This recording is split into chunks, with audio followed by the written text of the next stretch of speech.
The Scream Kings are in no way responsible for any encounters with the paranormal, extraterrestrial abductions, eldritch insanity, hauntings, curses, hexes, demonic possessions, cryptozoological sightings, or any loss of sleep that may result from listening to this podcast.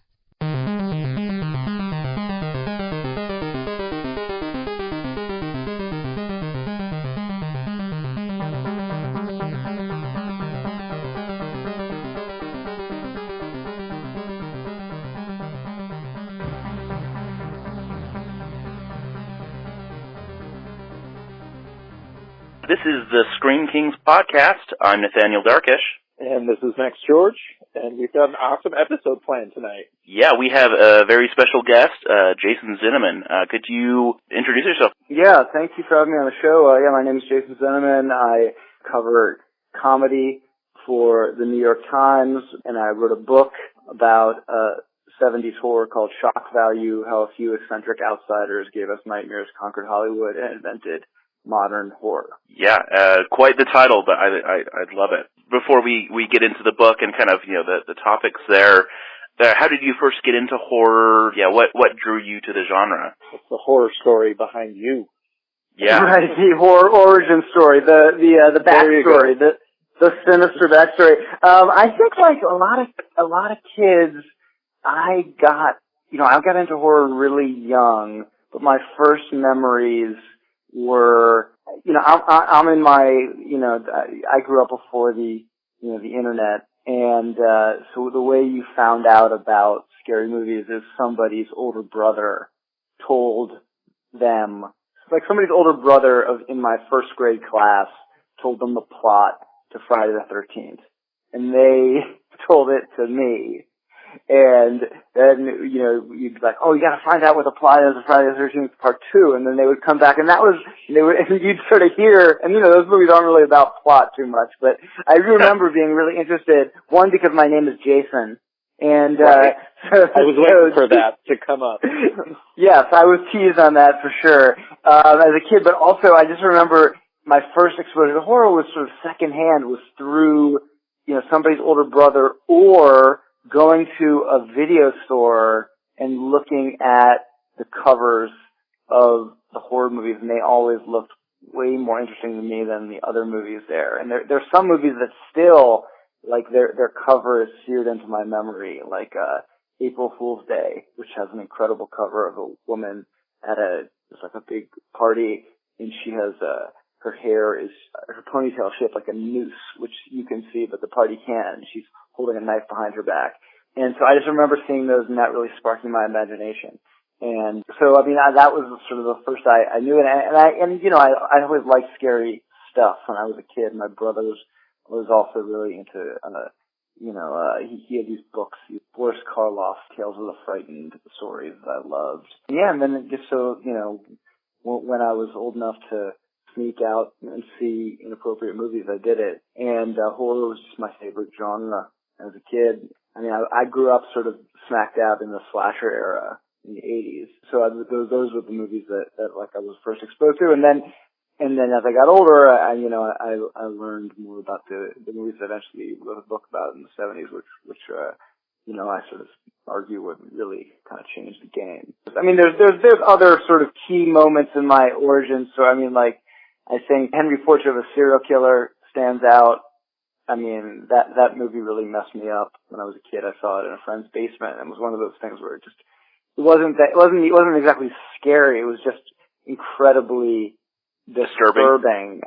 Yeah, disturbing. Just it rattled around in my brain and bothered me. And I think horror fans, people listening to this podcast understand this, but to most people that sounds terrible. That would be, why would you want to pursue that? But for me, it was like, oh, I want to have that experience again. This is terrible. I feel rattled and nervous and anxious, and I want to do it When again. can I do it again? Yeah, exactly. Exactly.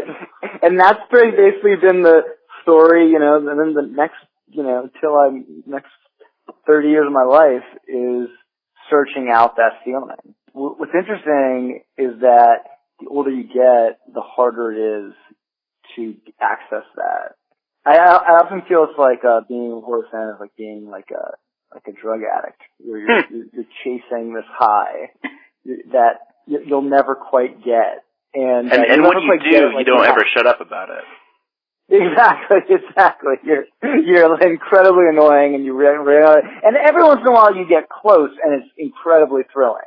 By the nature of it, you can't really be the high is not as good as it was when you were a kid, which is sort of the built-in tragedy of being a horror fan. So would you say, like, slasher movies in particular are your favorite genre of horror, or has that evolved over time? That definitely evolved. I mean, I liked slasher movies a lot, and there were, I really liked Friday the 13th movies, and I liked the Freddy movies, and I remember being really blown away by Silent Night, Deadly Night, the movie with Santa, which was controversial back in the day because it had a serial killer dressed up as Santa Claus. And it was actually it's a cheap movie, but it's really well made. It's like really cleverly shot, and the point of view shot's really good. But anyways, once I sort of expanded my realm of interest and I started watching the movies that the people who made those slasher movies were inspired by, then including, the old classic Universal horror, which I like quite a bit, and Hitchcock, but then I really fell in love with these 70s movies, like Texas Chainsaw Massacre and Carrie, and then late 80s as well, Night of the Living Dead and Halloween and Rosemary's Baby. That's sort of to the extent that my book, there's an implicit argument that, people don't like or do like or whatever, is that this is the greatest, scariest era for horror, and that the tropes that were invented in this incredibly fertile era of horror from 68 to the end of the 70s had this massive impact not only on other movies, but on, our sort of vocabulary of fear, which means not just like political advertisements and things you see in the culture, but also even like our nightmares. So that's a powerful thing when you think of some of these movies that were made in, quickly in the 70s and cheaply, are still alive in people's subconscious now. So I guess along those lines, we can kind of talk about 70s horror a little bit more. So I guess what about that era do you think made it such a fertile ground for horror to become something that, moving away from the Hammer and the Universal eras to something new? Well, it's a great question, and I have a lot of little pet theories. I mean, I think it's worth saying how it was different. Like you mentioned, Hammer. I think these movies that we're talking about, they're diverse, but they share some things. I think horror generally became much more realistic. It became much more about the fear at the prom, or the fear of going to the beach, or the fear of being pregnant, or real estate fears, or these kind of things, as opposed to being set in some Victorian house and having a costume drama, etc. So it became more realistic. The main monster became a serial killer as opposed to Dracula or a werewolf, etc. And they became much darker. There was many more unhappy endings, and I think they were a product to some degree of the political climate. I think there's been a lot written about that, about how good horror comes out of bad times. So, Vietnam, Watergate, etc. That produced great period in horror, and the Depression produced this great period in horror with this classic Universal movies. I think there's a grain of truth to that, or I think there's some truth to that, but I'm not, I think it's often overstated. And my book, I did a lot of reporting on how these movies got made, and I don't actually think that, first of all, there's a lot of great horror made in periods other than these.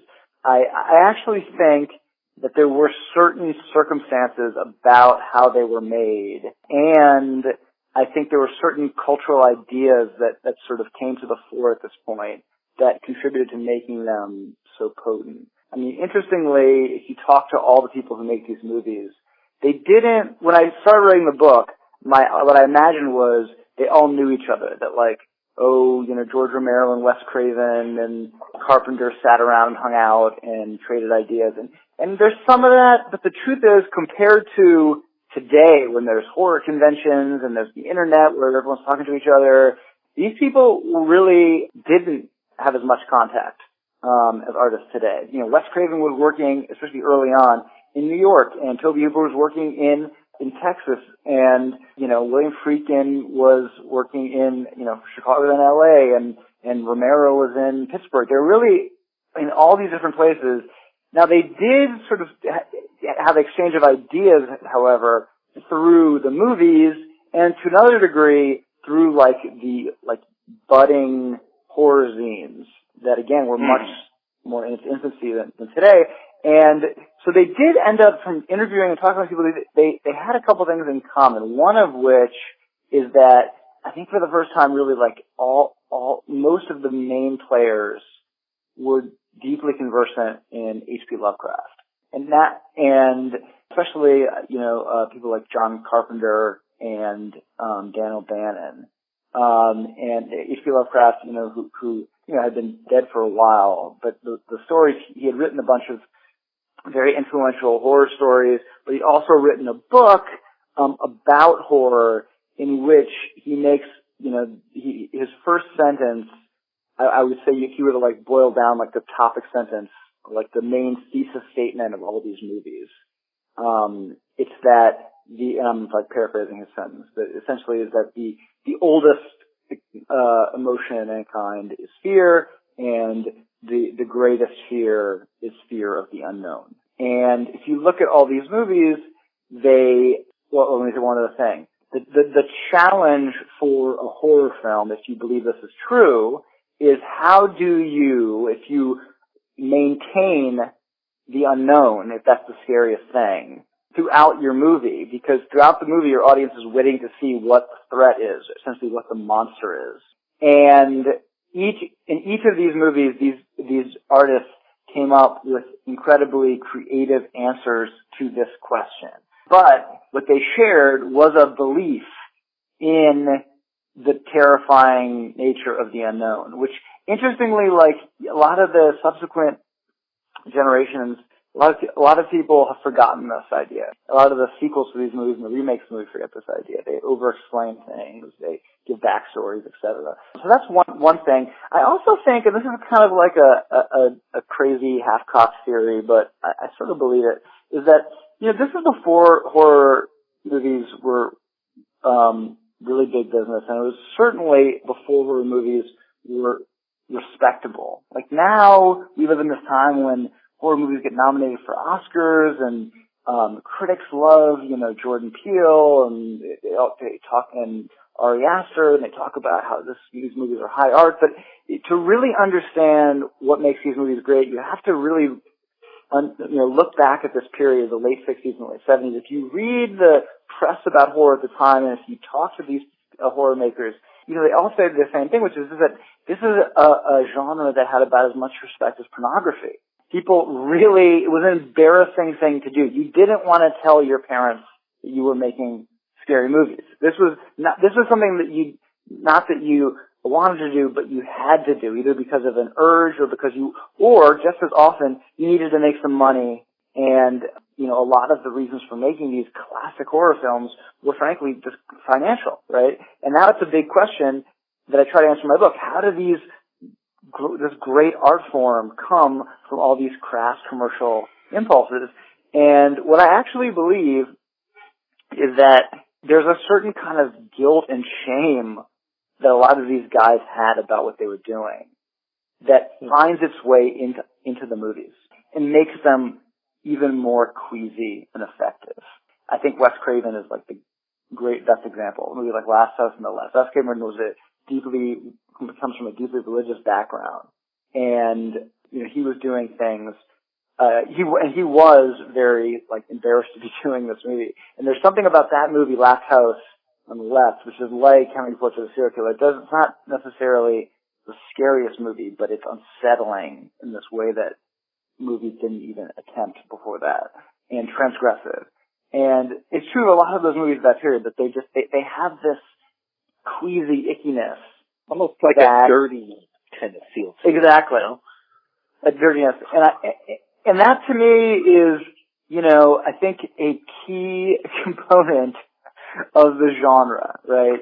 And I think it's not the whole thing, but there's there's a ruthlessness to these movies that I think, as great as, I think the horror genre is actually doing quite well right now, but that quality is a little more absent than it was back then. So anyway, that's a long, rambling answer with a bunch of different explanations, but that's a few. You mentioned kind of the environment around the time kind of fueled this new direction in horror. Do you think that there was anything like big, like what was the biggest cultural impact that was going on that really kind of steered the 80s, golden age of horror? So we were talking about. Well, the 80s or the 70s? The 70s, I'm sorry. The 70s. I mean, in terms of like world events, it's, probably Vietnam. He talked to a lot of these people. Tobe Hooper and Craven.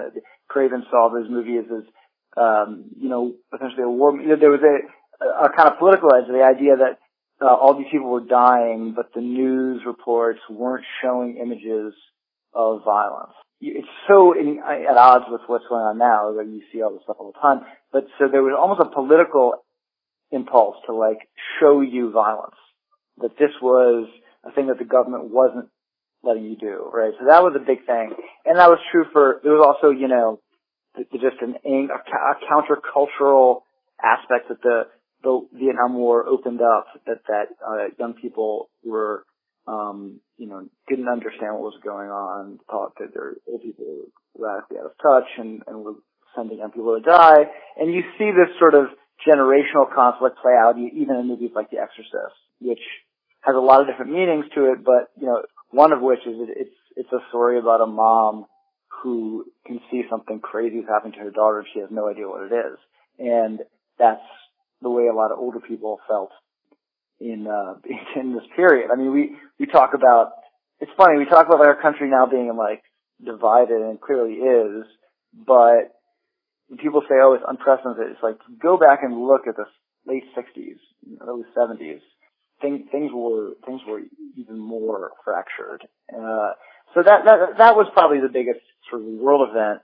But I think the biggest artistic event was Night of the Living Dead.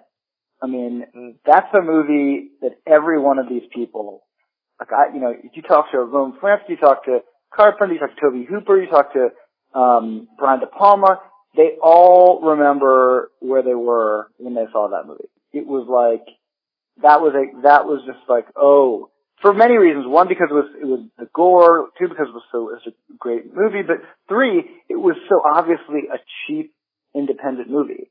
And it's hard to remember, but like, this was not that far from the studio system. It seemed incomprehensible to like that you could just pick up camera and make something that had this, really global impact. I mean, that was a movie that first, was played at midnight movies and stuff, but then it got picked up by, in France, and got these rave reviews from French critics. And, so it was really this incredibly thrilling and empowering event for artists to see Night of the Living Dead.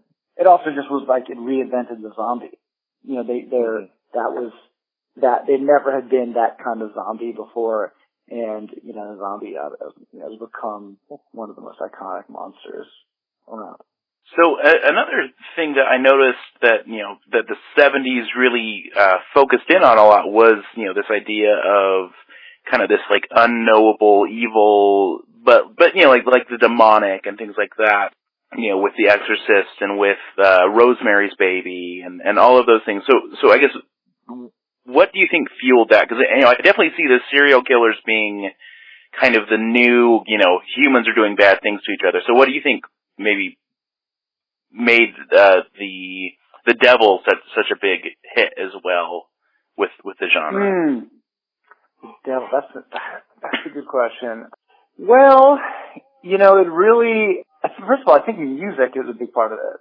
The Devil, the heavy metal and even the Rolling Stones. The Devil was popular. There also were like Satanist movements were a thing back then, but it really starts with in the genre with Rosemary's Baby. It sort of turbocharges with the Exorcist.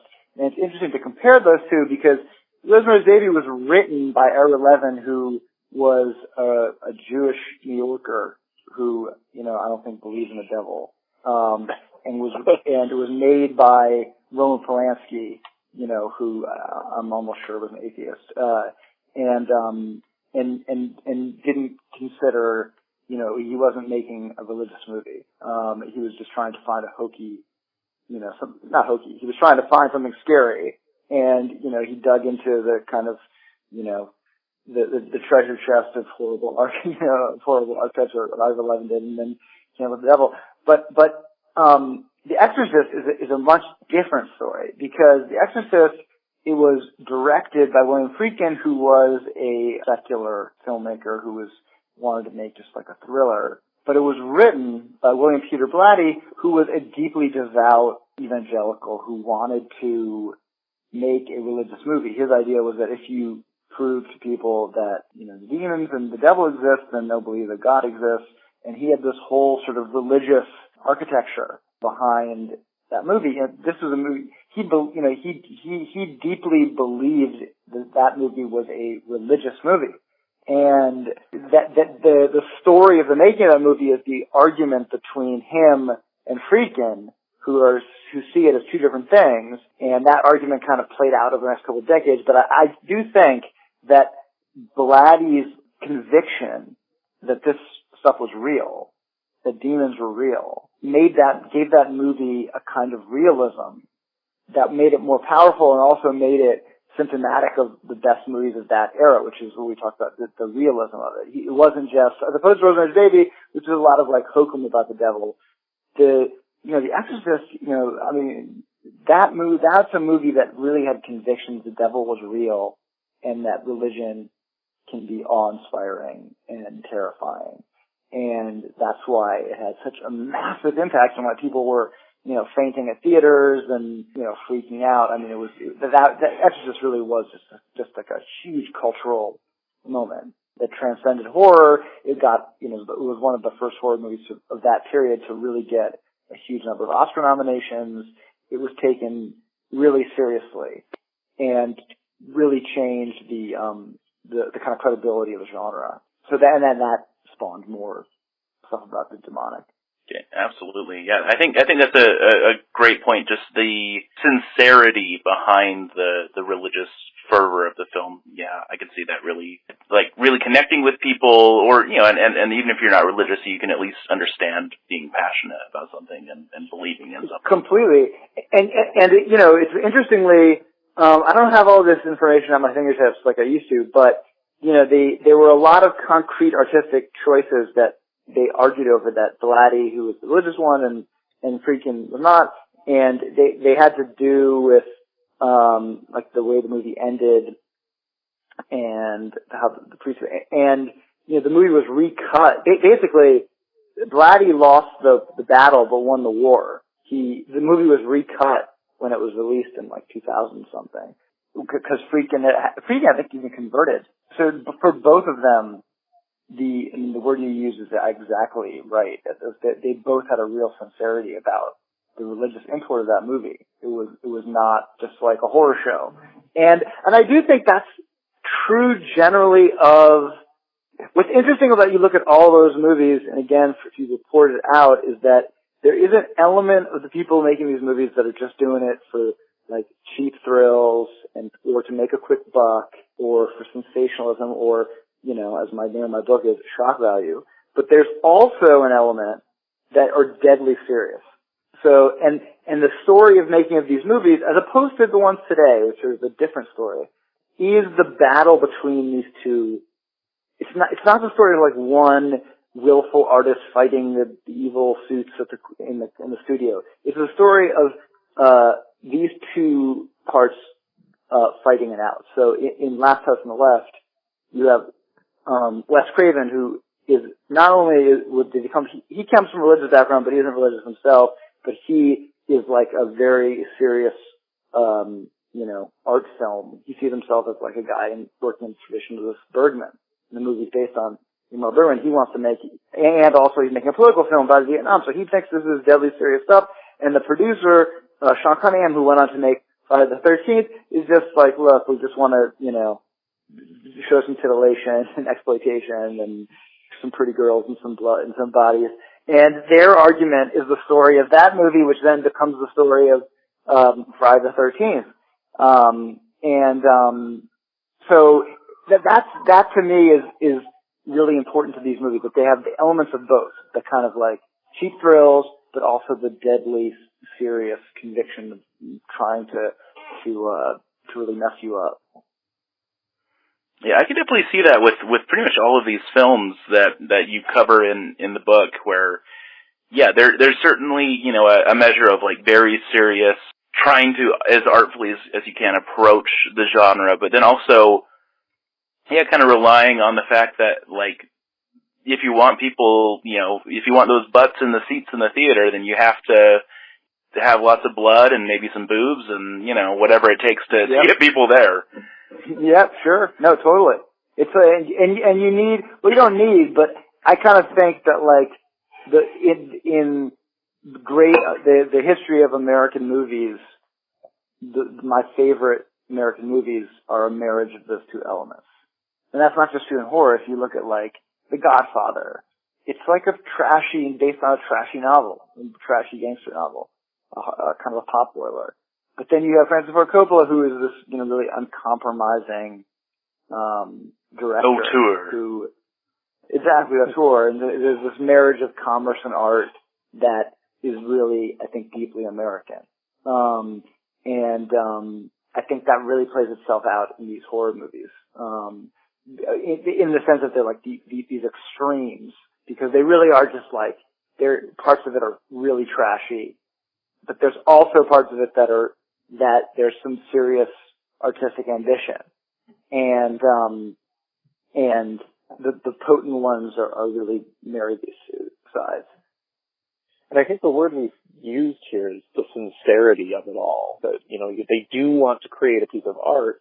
They have all these kind of other things on their plate, and they sincerely give us something that's a masterpiece, and you can feel that in these movies. I was just going to say, and treating the trashiness almost as a tool you know, to make your art. It's not a shtick or a gimmick. It's a medium almost. No, I think you're right, and I think on a concrete level, like just on like, I think it was Carpenter who said this, and John Landis also said this, which is like a common strategy for these movies is the beginnings of them create a very ordinary, relatable world. Like Suburbia and Halloween and girls talking about whatever the prom and Carrier, you know, just like a very relatable, ordinary, conventional world. And then once you've established that and got people's buy-in, then you throw this crazy supernatural monster, whatever it is, at you. But it doesn't, if you just start with the crazy supernatural stuff, then it doesn't have the same impact. So there's this interesting thing with like horror, you know, now I cover comedy, and comedy has a lot in common with horror, and it's a lot about surprise, and it's about like setup and punchline. And in horror, you have that same dynamic, except the setup is like creating this stable world and then upending it with some craziness. Yeah, in a good horror movie, you're gripping the seat, and in a good comedy, you're laughing. Right. No, it's a cruel metric for success. It's like if you're not laughing, it didn't work. And if there's not some screams, it's like, you know, it's probably not the biggest, scariest movie of all time. And there is this kind of like building of tension, which they both have in common, right? That's they both rely on the slow building tension and then a release. And just like in comedy, there's some like one-liners and there's some long stories. In horror, you have the quick jump scare, or you have the slow burn. And, you know, there's some people who sort of look down their nose at the jump scare, and there's some people who prefer it to the slow burn, but, you know, it's all part of the fun. Like they all have their place. So one thing that I have been wanting to ask you is just, you know, simply, you know, who did you get to interview when you were writing this book? You know, who did you get to rub elbows with in this horror world that everyone should be jealous of? I mean, I really tried to tell. I mean, I really saw this book fundamentally as a work of reporting first. Like, I want that, so I talked to everyone who was alive. And, I mean, who wasn't, banned from coming to the United States like Roman Polanski. So, Craven and Carpenter and Tobe Hooper and all, also, I mean, incredibly valuable were not just the actors who I talked to, but, cinematographers and the producers and, kind of unheralded character who I kind of make a case for in this book is Dan O'Bannon, who is the writer of Alien. His credit was sort of taken by, if you didn't direct, you didn't get any credit, and he fell out of fashion in the movie, so he didn't get back to the sequels. But he really is the key artistic figure for that movie, and I spent a lot of time with him before he died. Since my book came out, there's been like a lot of rediscovery of O'Bannon. There was a big documentary about Alien that came out last year that gave him a lot of credit. So he was a big part. What I learned was that horror was a lot smaller world back then. So O'Bannon, who made Alien, Carpenter, who made Halloween, those were probably like the two major movies in the late 70s, two of like the top four most important horror movies. They went to USC together in the late 60s and made their first movie together, Dark Star, and then they had a falling out. So, one narrative of the book is to tell the story of their falling out, and to do that, I had to go back to the people who went to USC Film School with them, which is a class of, 25, 26, 27, something like that. And, I tried to find as many people as I could. So I probably talked to like 15 or 20 people to really recreate what it was like then. So that was, I really tried to be exhaustive with reporting on that. And then, the same thing for everyone I could find. On Rosemary's Baby, I talked to George Romero before he died. I mean, one thing that's actually, there's a lot about this book that I really am, proud of and happy about. But the thing that I'm most proud of, and I wouldn't have guessed this, is that, I was like, so many of these people have died since the book came out. And so that means that so many of them, did their last long interviews with me, or one of the last. And when they died, I ended up writing the the kind of critic's essay, or I was consulted by. And so it was a kind of, they were sort of old by the time I got to them, which I think played into my favor, because they were more open to talk. They were sort of, had a lot of trouble getting work. But I mean, since my book came out, I've written critical essays about, when Tobe Hooper died, I had a big story about how Texas Chainsaw Massacre is one of the greatest movies ever made, which is the kind of thing you would have read in the New York Times, a decade ago. And last year we found out that Halloween, the New York Times never even reviewed the original Halloween. So I reviewed the original Halloween last year after, this was like, it came out in 78, and we were finally reviewed it last year. So, but he's actually the last one still alive. I mean, Carpenter isn't still alive, but Hooper has passed away.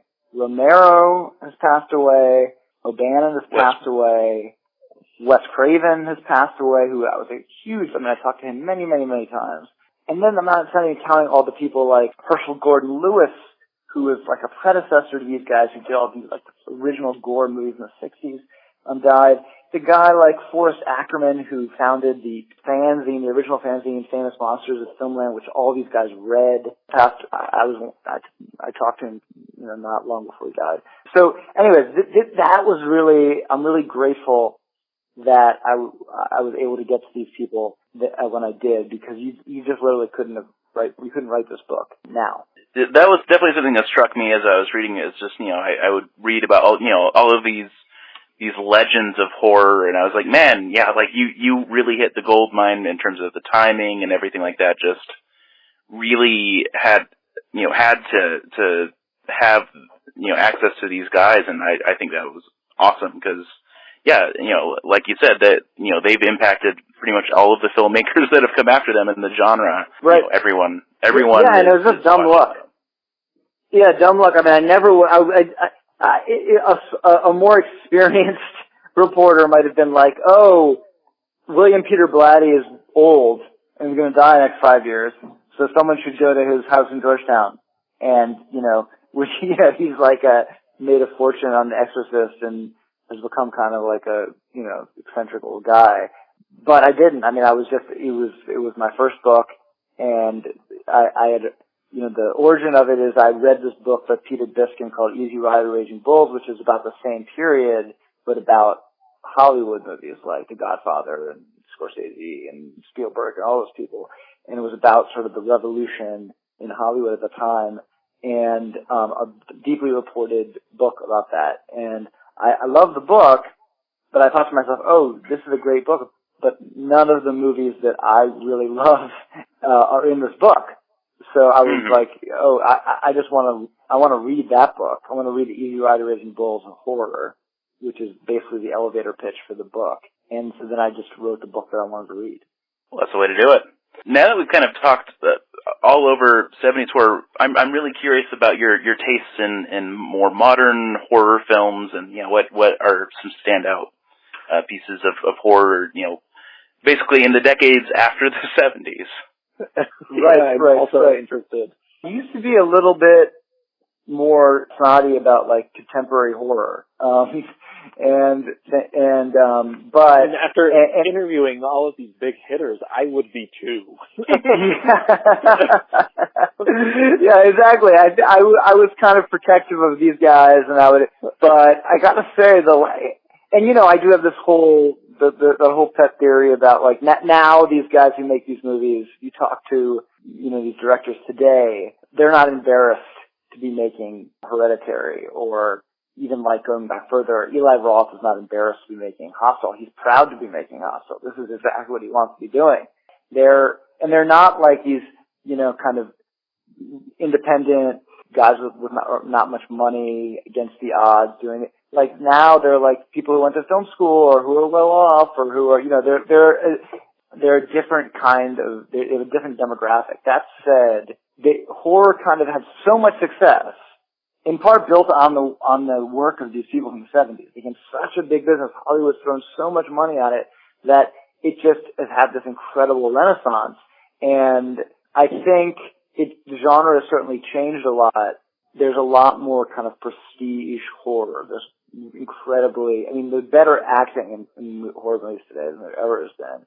And I mean, I love, a guy like Ari Aster is just a spectacular artist. I think, Hereditary and Midsummer, they're not like exactly the bullseye of my taste when it comes to horror, but he's an incredibly ambitious guy doing, unique, beautifully composed scare sequences. We often joke that we're an Ari Aster fan podcast because we absolutely adore Hereditary, and Midsummer was equally as spectacular. So I'm glad you said that. Which ones do you like better? Oh, Hereditary. I prefer Hereditary. Yeah, for sure. Hereditary, yeah. The better of the two. But they're both I agree. masterful. They're both masterful, and in some ways like just the idea of like doing this horror in the daylight is so audacious, and in this one contained, it's almost like a stage set. It's crazy that what he set out to do. But also what I like about both of them, but particularly Hereditary, is that they are these very classy movies that are about certainly about the Hereditary is about grief. These excellent actors, but they also have these real horror movie punch to the gut moments. I mean, Hereditary's got the moment early on with the kid, and then the end also. But I mean, I really like also. I think probably my favorite horror movie the last couple of years is Don't Breathe. Oh, that's a good one. Which is a lot less classy than Hereditary. I mean, the end of it is really gross. It's not for anybody. Yeah, exactly. It's not for everybody, but I like that. I like that ending. That was a movie that if it had a more tasteful ending, it probably would have gotten better reviews, but to me, it announced itself as a movie that cared more about really grossing you out and it being horror. And I just think that also just the whole conceit of it. It's interesting. There's been a couple movies set in Detroit, which were incredible. It Follows and Don't Breathe are two of my favorites. It Follows is one of the most underrated, I think, modern films right now. It's so good. I forget how good it is until you rewatch it.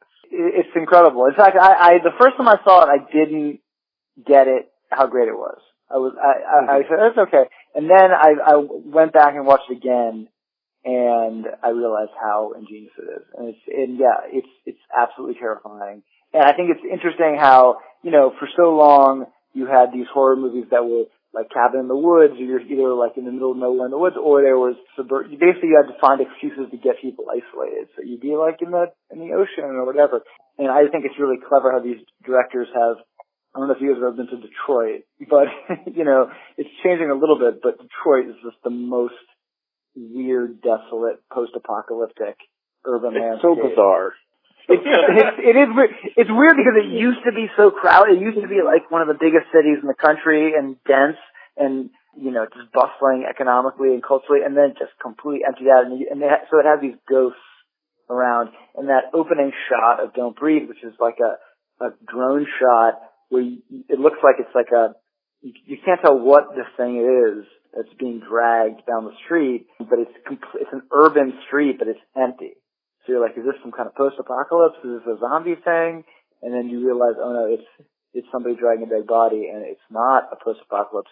It's just Detroit. And so I thought that is like really clever. And then like also just on the same length of like on the trashier end, I'm a big fan of Aja, and so I thought Crawl was satisfying this year. And basically all his movies had something that I really like. So that's a movie that I also really like. I like The Babadook. I think that was like one. I think if we look back in the last decade, that was a game changer. What you like? I'm huge into demonology. I love me a good demon and Lucifer and Satan and all of that. That's my jam. Yeah, you should see the apartment. The Exorcist is a huge inspiration for me, but I loved Hereditary and specifically how they portrayed like demonic possession and the whole cult of Paimon. That was all very well researched by Ari Aster. And just kind of a gradual possession, that there isn't this cloven-hooved, horned demon that's hiding in the corner. It almost reaches that line of, is this mental disorder or is this something a little bit more supernatural? So Hereditary, for me, by far, has been one of my favorites in the last few years, but I love So Below. I really, really enjoy. And it's not a perfect film, but the way they kind of depict this descent of madness into the catacombs of France and how that is a parallel to Dante's Inferno and how every kind of level they go down directly mirrors portions of Inferno is pretty cool. The acting's not the best, but I can get over that. Right.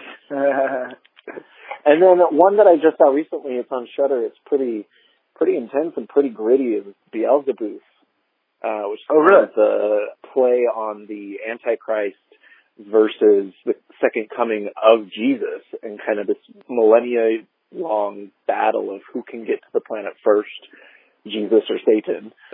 Factions fighting against each other, and there's like a mass murder in a NICU in the first 5 minutes, and I thought, like, oh my God, what is going on?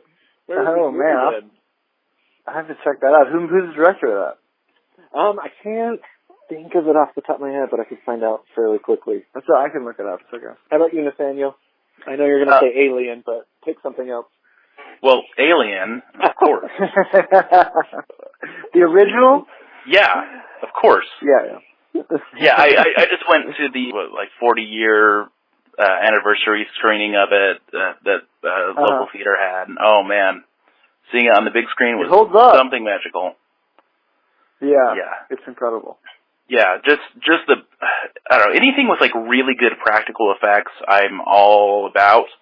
So I'm in love with that. I'm also like a huge fan of Silence of the Lambs and like the Hannibal TV show and just, things dealing with serial killers in an interesting way. Let's see, I'm just looking around my room for what I'm obsessed with the most. I don't know, I like a little of everything. One of my other favorites would be like the film Oculus.